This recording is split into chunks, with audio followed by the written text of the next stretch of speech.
அலைக்கும் வரஹ்மத்துல்லாஹி தஆலா பரகாத்துஹு. சாப்பாட்டின் சுன்னத்துகள் 14ங்க. விரிப்பை விரிப்பது ஒரு சுன்னத்து. 2 கைகளையும் மணிக்கட்டு வரை கழுவுவது ஒரு சுன்னத்து. சாப்பிடுவதற்கு முன்பு துவா ஓதுவது ஒரு சுன்னத்து. ஒரு காலை மடக்கி மற்றொரு காலை குத்த வைத்து அல்லது அத்தியாத் முறையில் உட்காருவது ஒரு சுன்னத்து. வலது கையால் சாப்பிடுவது ஒரு சுன்னத்து. தன் பக்கம் இருப்பதை எடுத்து சாப்பிடுவது ஒரு சுன்னத்து.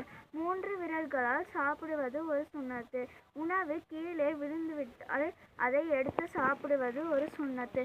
தட்டை வலித்தும் கைவிரல்களை சூப்பியும் சாப்பிடுவது சுன்னத்து. சாய்ந்து கொண்டு சாப்பிடக்கூடாது. உணவை குறை கூறக்கூடாது. மிகவும் சூடாக சாப்பாடை சாப்பிடக்கூடாது. சாப்பிட்ட பிறகு துவா ஓதுவது ஒரு சுன்னத்து. சாப்பிட்ட பிறகு கை கழுவி வாய் கொப்பளித்து கொள்ளுவது ஒரு சுன்னத்து. அஸ்ஸலாமு அலைக்கும்.